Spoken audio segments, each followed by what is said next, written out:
Hi, this is Kari Schick, and I am going to share the Creative Memories Project recipe, Sun Soaked. And I just want to go ahead and get started by showing you the actual layout. So this is the layout for the Sun Soaked project recipe that Cheryl showed us how to create traditionally. I'm going to demonstrate how to do this digitally. And I do like to start out looking at their layout, looking at the papers. So we have some idea of what they were using. So you see they've got a lot of pattern papers that are going on, but two of them are fairly tonal. They used a punch here.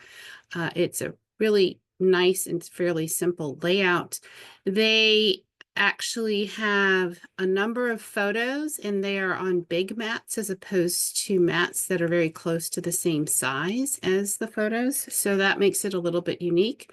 And one other thing that I like to point out when I am getting ready to do one of these layouts digitally is take a look at their color combinations. So this is one set of color combinations. And in the advisor guide, they give a couple of other sets of combinations. So while even though we cannot purchase these in digital art kits at this moment, this might give you some ideas of some combinations from some previous kits that might work out really well. So looking at this layout, I like to take a look and see, is the layout a mirror image of each other? And while it really isn't, it's not duplicated, there are a lot of very similar aspects to the two pages. So what I'm going to do is I'm going to create the left page, and then I'm going to go ahead and mirror image it and create the right page and just shift things around in order to make it work. So I am going to stop sharing this screen and start sharing my other screen, and then I'll have to move my Zoom controls out of the way so that they're not in our way. And so I work with two screens when I'm doing these demos, and on one I have the project recipe up so I can look at all of the different dimensions and things that I need, and on the other one I can actually create the recipe. So what there was on the page is that there was a base page, so I'm going to go ahead and create that.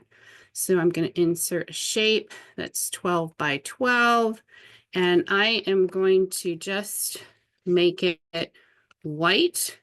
And for those of you who are artisan users, the part of the reason for doing this is so that it can be adjusted in opacity later on if you need to, and not have it be get to the checkerboards. So I'm going to just center this on the page. That's one of many ways of doing that. I could always change the X and Y to 0, 0, and that would put this upper left corner in the top corner of my page. So that's the first thing. So then the next thing I'm going to do is I'm going to do that banner strip, which just show it down here. I'm going to do this D here, which is 4 by 12. So I'm going to insert a shape that is 4 by 12. And I'm going to go ahead and make it blue because that is the way it was in this original design. And I'm going to click OK, create. And I'm going to put this time I'm going to just use the X is 0 and the Y is 0, and that will put it up there in that upper corner. The next thing I'm going to do is I will show you here. I'm going to add pieces A and C, which are these peach colored papers. So one is 8 by 8, and then the other one's 3.5 by 10. So the 3.5 by 10 is going to go on top of this blue strip. So I'm going to insert a shape. This one's 3.5 by 10. And it was kind of a peach shape. And even though I'm not like trying to match the colors perfectly, I'm going to go ahead and click create. And with this one, I'm going to just center it on top of the blue strip. So I've selected both of them. I'm going to align the horizontal center point and the vertical middle point, and now it's pretty much matched up. The other piece I'm going to create was that 8x8 shape. That was the same color. So this is 8x8. And it's hard to tell for sure exactly where this is on the page. I am going to assume it is about 1 inch from the top. Now, that might be a little bit hard to align, but again, I can use this X and Y. So at 4, and I'm going to align it at 1. And taking a look at this, I actually think it's a little bit lower than that. So I'm going to go ahead and maybe go with 1.5. But that should be good. And then there were 2 strips that they used as border punches down here across the bottom. I'm going to just put something in there to hold the spot. Theirs was green. It was a light green. I think it was kind of like that. And it was going to be 8, and I'm going to just make it at 1.5 inches, even though if I'm going to go ahead and cut this, actually, I think I may want to make this 1 inch. I'm going to end up having 2 of them.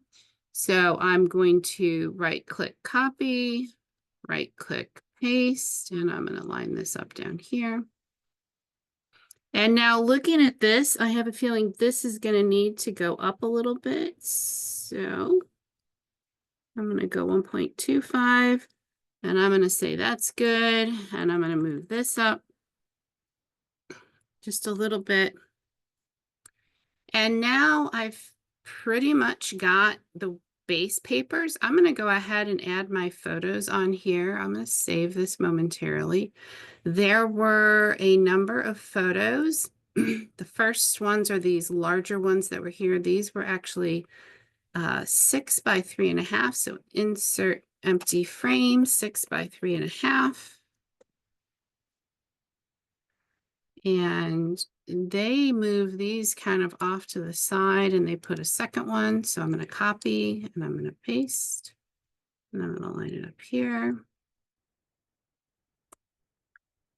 I think that's looks pretty good.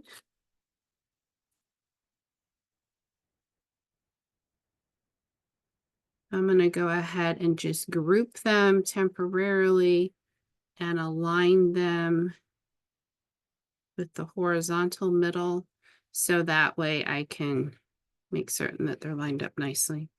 Then I'm going to add the other 2 photos. These are insert empty frame, and they were 3 by 4. There were 2 of them.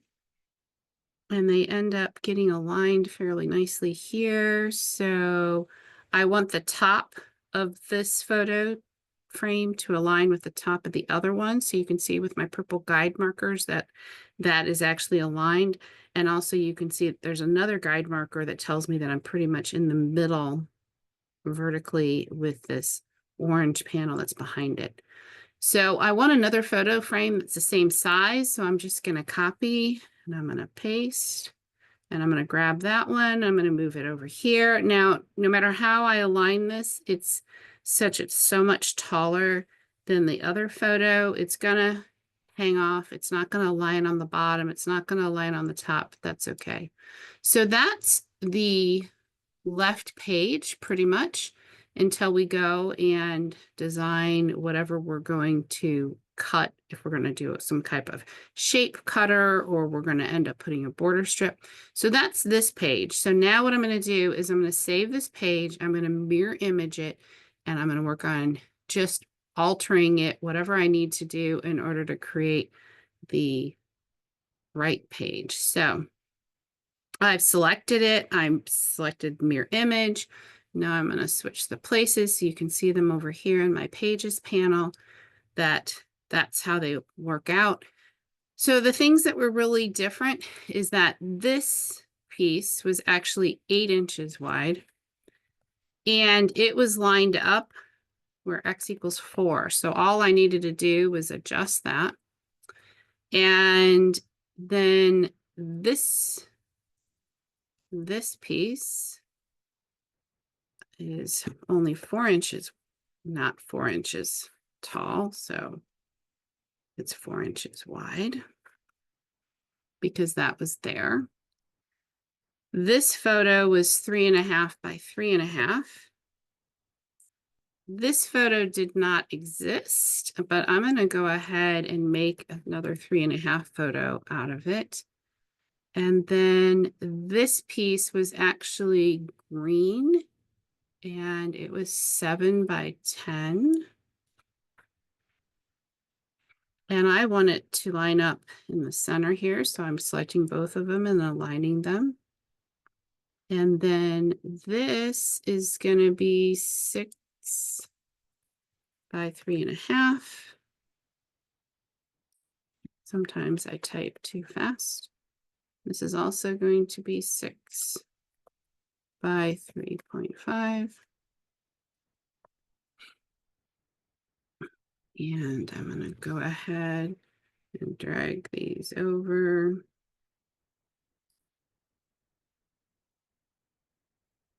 And I think what I want to do is I want to align the tops here. I'm going to go ahead and align the top there. And then these two pieces are both only going to be 4 inches wide. So I can just change those in the toolbar up there. And now I've pretty much got my 2 pages.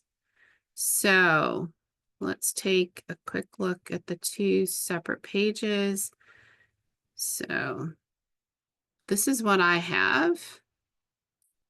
And here is the project recipe. So you can see that I didn't actually have to create the entire left page by itself, or sorry, the right page. I'm going to actually fix these and align these up in the center because I think they look better. And so I'm kind of comparing this. It looks pretty much the same. Oh, I needed to change that piece to be this green. So I'm going to go ahead and do that. And now I've pretty much got the same page. They did not have a photo mat here, so you could, I'm going to just hide that temporarily over in the Elements panel. This is where they put a actual title and some embellishments there. And on the other page, you can see they left this big gap here because they ended up putting some embellishments here. You can do the same thing. So if you want whatever kit you decide to use, you can always add some ribbons, you can add some border embellishments, but let's say you want to go ahead and cut a shape for this. So you can go up and use the cutter. So I selected that green piece. I'm going to go over to cutters straight and select a shaped edge. And it has to be flattened. And in our toolbox, we have lots of different shapes that we can use. I'm going to just go into my built-in kits and look at what edge here. I've got some classic things. I've got some waves. I think I'm going to pick this breaker one. And so there's lots of things that you can adjust about this. You can adjust it so that it's where the cut edge is sitting. You can make the waves bigger. You can change the spacing of them to make them spaced farther apart. You could flip them if you wanted them to be going the other way. You can see there's lots of opportunities to make adjustments here. I'm going to just tighten this up because I want a few more waves. So I'm tightening that up. And I think that looks good. So, and when you cut, you have the opportunity to keep both areas, keep the shaded, keep the unshaded. I want the unshaded, so I'm going to go ahead and cut. And you can cut. I'm going to do the same thing again and show you the difference if I cut it a little bit differently. And I'm going to cut it just the same size. So you see in the one, I cut it so that I wasn't left with a whole lot on the bottom. And on the other one, so there's not a whole lot of green connecting all of these waves. On this one, you can actually see more green. So you can always adjust where it's cutting, how much it's cutting, what the height of what you're cutting, and then you can always fill them with different colored paper, different textures, whatever you might want to do. So that, in essence, is how to create the Creative Memories Sun-Soaked project recipe. And I know this came out, the project recipe, I think, was in November of 2024. So, but we just created the project recipe traditionally recently. So I wanted to just show you how I actually use this on one of my layouts. And I'll take a moment because I've got 2 pages showing here. So I did fill it with some photos. I filled it with some papers. I added some shadows. I ended up adding a stroke around each of my photos because they weren't standing out a whole lot. I also added a 3D edge on these 2 pieces, this one and the one over on the other page. I ended up putting a fence behind as my cutout. I had a couple of different styles of fences, so I was using that. And this content comes from a recent kit that I recently purchased called Tropical Beach Watercolor. So if I select this and I go to Format Properties, you can see it was Tropical Beach Watercolor Mega Bundle by Lucky Girl Creative. And everything that I was using was from this. I did end up picking a color from one of the papers as this green because I was trying to find a piece of paper in here that was a little bit more solid, and a lot of them weren't, but she has some beautiful papers in here, and she has a lot of really beautiful tropical items in here, from fish to shells to flowers. And she had an alpha set that I used to put the name of the hotel. So I hope that you enjoyed watching that. If you have any questions, feel free to send us an email at consistentlycreativecrew@gmail.com. And we'd love to hear your comments, and drop us a like below.